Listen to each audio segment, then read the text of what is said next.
Elias Ward walked slowly down the wide corridor of the research station, the faint hum of the station's engines vibrating through the walls and floors beneath him. Every step echoed softly, a rhythm that seemed to match the rising tension in his chest. He had walked many corridors in his life, on starships, on planetary outposts, and even on the crowded spaceports of human colonies, but none had felt so sterile, so impossibly cold. This was a station that belonged to everyone, and yet to no one. It was neutral territory, a place where no single species ruled, and every law was written in careful, unyielding codes. Elias had been assigned here as a guardian, a human observer of something considered too rare, too dangerous, or too important to be left unchecked. He had known his duties before he arrived. He had reviewed the manuals, the legal documents, the biological notes, all with the same clinical attention he had learned to apply in every assignment. Yet, nothing in the words on paper had prepared him for the sight he encountered when the elevator doors slid open to the containment wing. There, suspended in a softly glowing stasis chamber, was a being unlike any he had ever seen. She was delicate, almost fragile in her form, yet the energy surrounding her pulsed with a quiet power that made the air feel heavier. Her skin shimmered faintly under the stasis lights, a living canvas of colors he could not name. She was the last of her kind, Asha. The archive said she was an anomalous species whose abilities could affect probability itself. She had survived when the rest of her race had not, preserved against every law that had allowed them to vanish from the galaxy. Elias approached slowly, unsure whether he was supposed to feel awe, fear, or a sense of responsibility he could not yet define. The control panel beside the stasis pod flickered as he activated the interface, reading the logs and monitoring data. She had been in stasis for decades, yet her vitals were stable, her consciousness clearly active within the field. The first time she spoke, it was not through words as humans spoke, but through thought patterns he somehow understood. Her voice, inside his mind, was calm and curious. "Do humans also survive by being locked away?" she asked. Elias froze, his hand hovering over the panel. It was a simple question, yet it carried the weight of centuries, of lives erased without notice. He had prepared for ethical dilemmas, for political conflicts, even for hostile situations, but not for the feeling that came with this question. He had never felt so immediately human in his life. I don't think so, he said slowly, unsure if she could hear the sound of his voice or only the intent behind it. Humans make mistakes, yes, but we are allowed to choose. Her consciousness seemed to tilt. Choice, that is rare among the stars, she said. There was a pause, then something that sounded like amusement, or perhaps curiosity. I have been catalogued, preserved, observed, and yet I cannot choose. That is not survival. That is a cage. Elias exhaled slowly, realizing the truth in her words. He had studied morality and law, had argued countless cases in simulations, and yet here was a living being whose very existence was confined by rules written long before she had ever lived. The preservation laws were absolute. No anomalies could be released. No anomalies could be destroyed. No anomalies could be freed. The galaxy had decided, long ago, that some things were too dangerous to exist freely. And yet, looking at her, Elias could not help but feel that those laws had forgotten one crucial element, the human element. The choice to act, the courage to decide, the ability to risk consequence for something greater than oneself. He spent the first few days observing her in silence, recording data, ensuring the stasis systems functioned perfectly. Each time he returned to the chamber, she would ask questions, not about him, but about humanity, about what it meant to live, to choose, to fail, to forgive. He answered as honestly as he could, careful not to lie, careful not to overpromise. But he found that the questions grew more pointed over time. What makes humans strong? she asked one day. Not your technology, not your numbers, not even your laws. Elias hesitated, unsure how to answer. It was not strength in the conventional sense, not like the strength of claws or engines or armies. It was something quieter, something stubborn. We adapt, he said finally. We make mistakes, but we try again.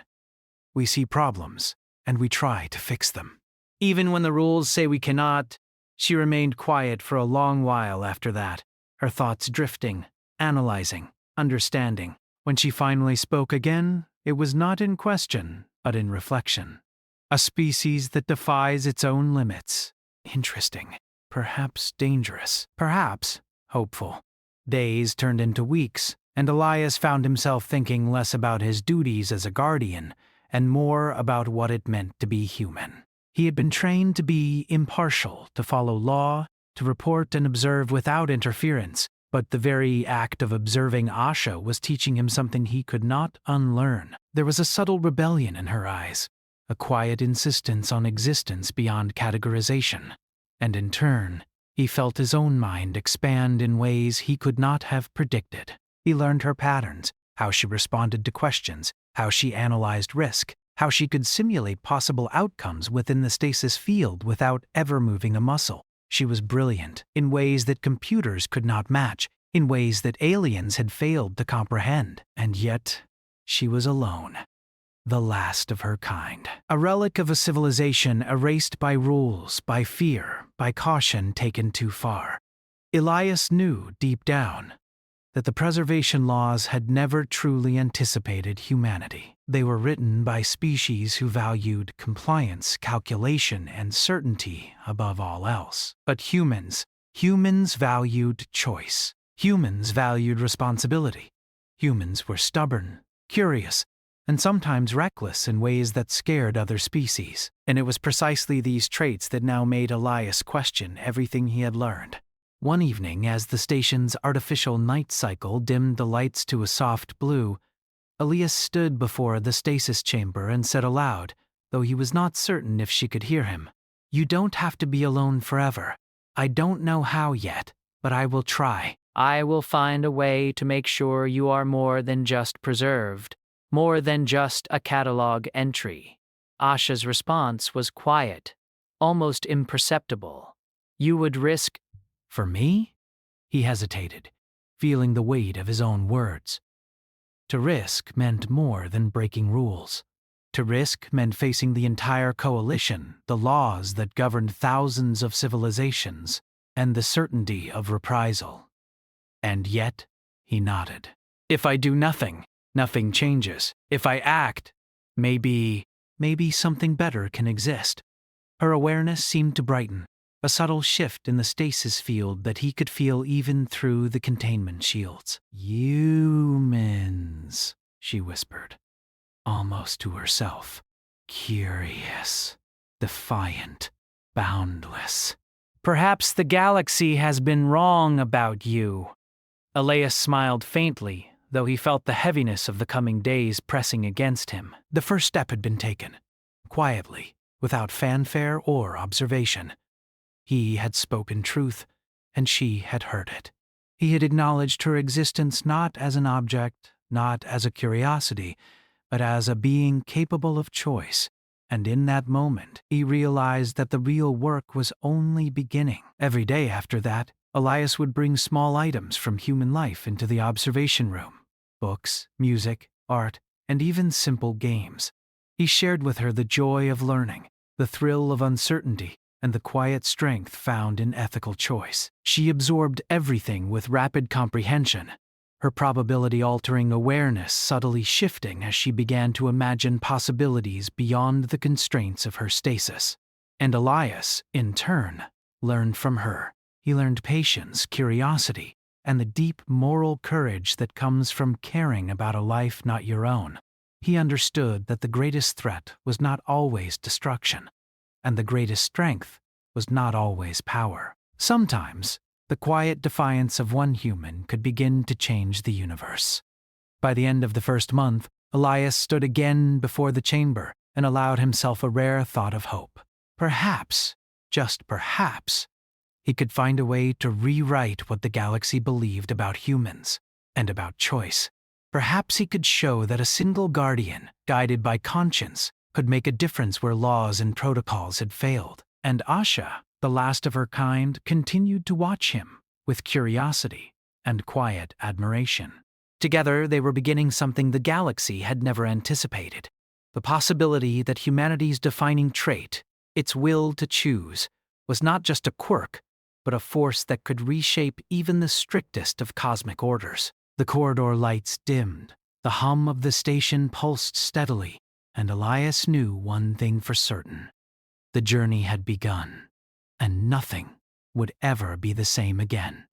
Elias had never considered that rules could feel like chains until now. Every day on the station, as he moved through the silent corridors toward Asha's stasis chamber, he felt the weight of a system designed to prevent life from choosing its own path. The laws of the Interstellar Coalition were strict, written by countless civilizations over millennia, each one more cautious than the last.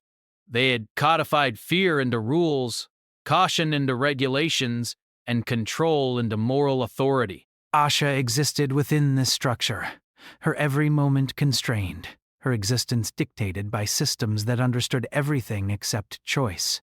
She was awake more than ever now, reacting to the world with curiosity and subtle humor. Elias noticed that when he brought her small artifacts from human culture, a handwritten poem, a music recording, a sketch, her consciousness pulsed differently, almost like a tiny surge of excitement. She was learning, not just absorbing facts, but exploring ideas, feelings, possibilities. And the more she learned, the more Elias realized how fragile her position truly was. The Coalition did not tolerate deviation. Guardians were neutral observers, bound to enforce the law without interference. Any attempt to bend the rules, no matter how small, could cost Elias his career, or worse. And yet, the human instinct to act, to protect, to make moral choices, pressed against him like a living force.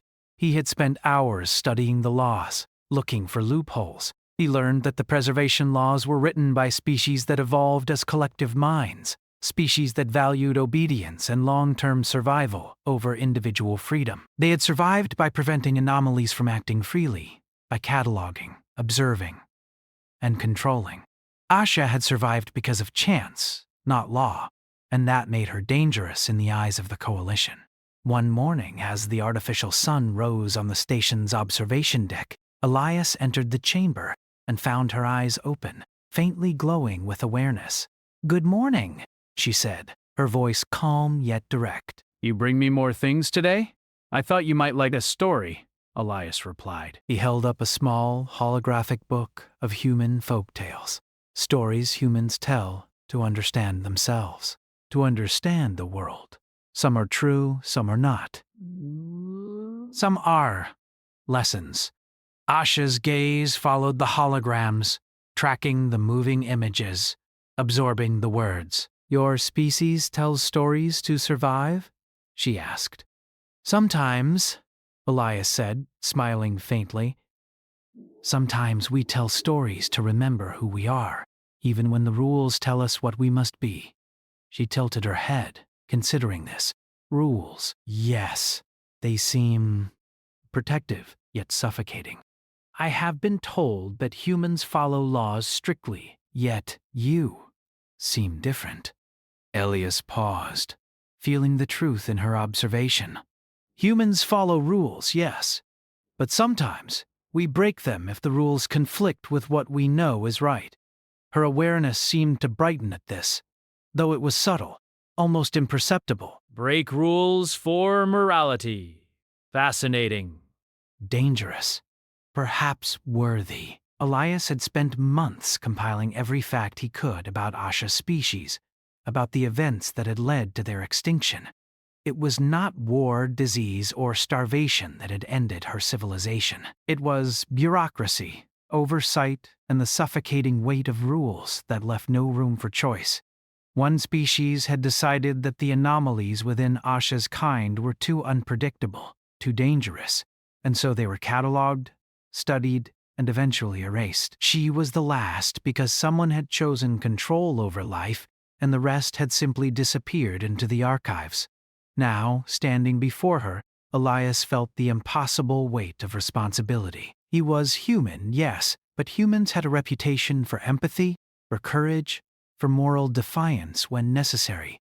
That reputation, he realized, had a price. Every step he took toward helping Asha would place him in direct conflict with centuries of coalition law, but he could not ignore her humanity, or what humanity saw reflected in her. "Do you know why I am here?" he asked softly.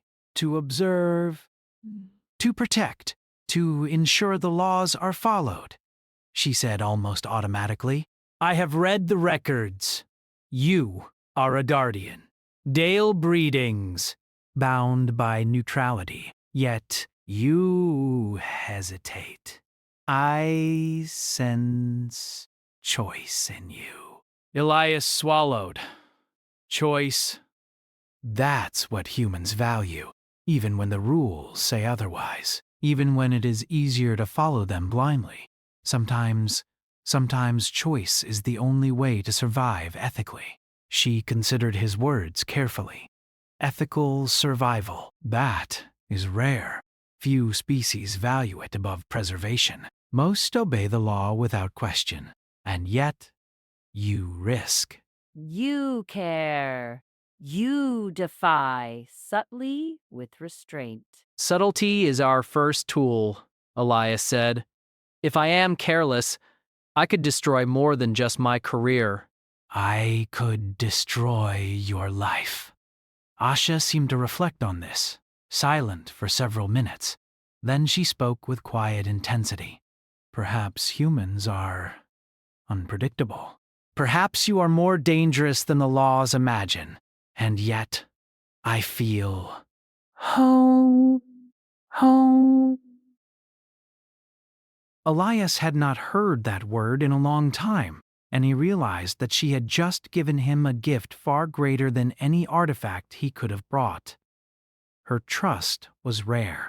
It was dangerous, but it was also proof that choice could matter, that morality could exist even in a galaxy dominated by unyielding rules. In the weeks that followed, Elias began to test small boundaries, careful not to trigger alarms. He introduced Asha to concepts beyond her comprehension within stasis. Human philosophy, art, humor, and ethical dilemmas. He showed her the stories of humans who had risked everything for the good of others, who had defied impossible odds, and who had chosen morality over obedience. She absorbed everything quickly, her consciousness expanding as she imagined life outside her glass prison. One evening, after months of careful study and subtle teaching, Asha asked a question that shook Elias more than any law could. "Can a species teach another to choose?" she asked. "To act freely even when forbidden?" Elias considered the weight of his own words. This was no longer a lesson in observation. This was no longer a simple duty of guardianship. This was a question of morality, of defiance, of what it meant to be human. "Yes," he said finally. If the teacher cares enough to risk the consequences, if the student is willing to learn, "Then yes, freedom can be taught." Her consciousness seemed to pulse with excitement. "Then, perhaps I am not just the last of my kind. Perhaps I am the first of a new understanding. If I learn to choose, I may survive ethically, freely." Elias felt a thrill he had not expected. The galaxy had defined her as a resource, a curiosity, a threat to be contained. Yet here she was, contemplating life, morality, and choice, not because of law, but because of human guidance. And for the first time, he realized that humans had a unique power in the galaxy. They could not simply survive. They could teach survival in a way no other species could, through empathy, through moral courage, and through the willingness to act when rules seemed absolute. But with this realization came dread. The Coalition would not understand this. Other species would not comprehend it. Laws were written in absolute terms, and morality was not considered a loophole. If anyone discovered the depth of Elias's teaching, the consequences would be severe. He could lose everything: his position, his reputation, even his freedom. Yet he could not turn away. To do nothing was to betray the very essence of humanity he had come to understand through Asha's presence. Humans were defined not by obedience, but by choice, by courage, by the ability to act when all systems said otherwise. And so Elias continued his lessons, his subtle defiance, and his careful guidance. He watched Asha learn not just to exist, but to think, to question, and to imagine. He introduced her to probability games, ethical puzzles, and human narratives that celebrated choice over obedience. She responded with astonishing speed, her probability-altering abilities beginning to manifest not as raw power, but as subtle insight, small shifts in outcomes, quiet adjustments in the environment, changes that hinted at her growing understanding of freedom. It was one evening, after he had shown her a story about humans navigating impossible odds, that Asha spoke with a clarity that startled him. "I am beginning to understand," she said. "Choice is not just survival. Choice is life, and life cannot exist without risk." Elias nodded, feeling both pride and fear. She was learning too quickly. The coalition would not tolerate this level of independence, and yet he also knew something more profound. Humanity's ability to teach, to inspire, to guide without domination had created something that laws could not foresee. For the first time, he felt that the impossible might be possible. Not through rebellion, not through destruction, but through understanding, guidance, and quiet courage. If humans could teach freedom even to the last of a species erased by law, then perhaps the galaxy had underestimated them. As the artificial sun set on the observation deck, casting long blue shadows across the chamber, Elias felt a surge of hope. Asha's consciousness glowed softly in the stasis field, responding to his presence, her awareness expanding with each passing day. And in that glow, he saw a reflection of something larger than both of them: the quiet, persistent power of humanity. The journey ahead would be perilous, not through weapons or war, but through the challenge of bending centuries-old laws, of confronting a galaxy that valued control over choice. But Elias knew one truth, now more than ever: humans were not just survivors. They were teachers, guides, and catalysts. And if they could succeed here, with Asha, they could show the universe a new way to understand life, freedom, and morality. And so the first stage of their quiet rebellion began, not with fire or conflict, but with thought, trust, and the extraordinary act of choosing to act when it mattered most.